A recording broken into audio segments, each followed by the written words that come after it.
The Midnight Caller. Sarah had just moved into her new apartment. It was a cozy place in an old building with creaky wooden floors and a charming vintage feel. She had always been a night owl, finding comfort in the quiet darkness.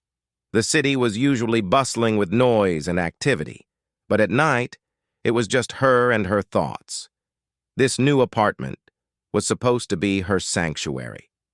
One night, as she was settling into her new life, she received a call. It was 11:57 p.m. She found it strange that someone would call her so late, especially since she didn't know many people in the city yet.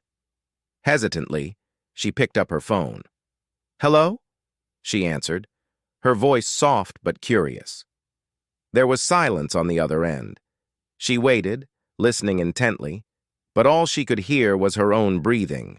She hung up, brushing it off as a wrong number or perhaps a prank. The next night, at the exact same time, the phone rang again. Sarah glanced at the clock, 11:57 p.m. She stared at the screen for a moment, her heartbeat quickening. Curiosity got the best of her, and she answered again. "Hello?" This time, she heard a faint whisper. It was too soft to make out, almost like a breeze through an old window. She felt a chill run down her spine.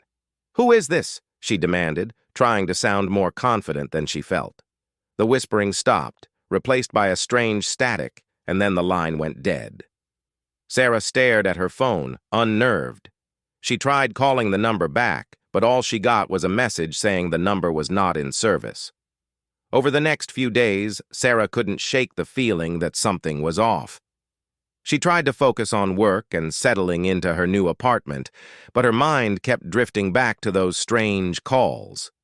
She even considered changing her number, but decided to wait and see if it happened again. Sure enough, the following night at 11:57 p.m., her phone rang. This time, Sarah was ready. She answered immediately. "Who is this? What do you want?" The whispering returned, a bit louder now, but still unintelligible. It sounded almost like someone chanting or reciting something, but the words were impossible to decipher. Sarah's hands were trembling.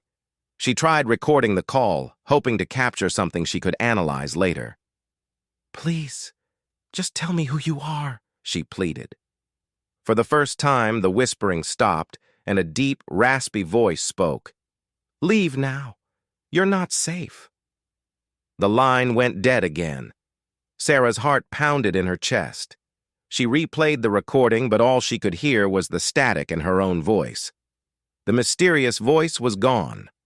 Feeling a mix of fear and frustration, Sarah decided to do some research.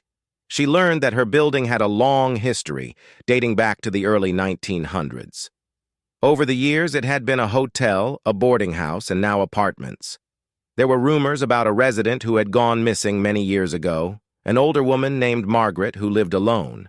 Some said she was eccentric. Others believed she practiced dark rituals.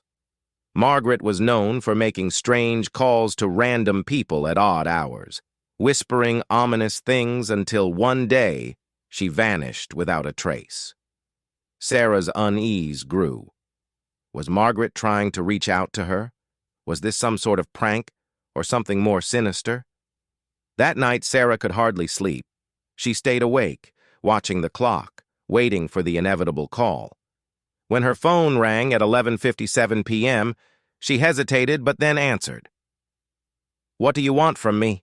she demanded, trying to keep her voice steady. The whispering began again, this time even louder and more frantic. It sounded like multiple voices now, overlapping, creating a cacophony of eerie whispers.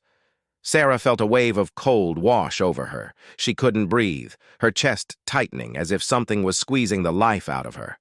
Suddenly, she heard a knock on her door. She dropped her phone in shock. The knocking continued, slow and deliberate. "Who's there?"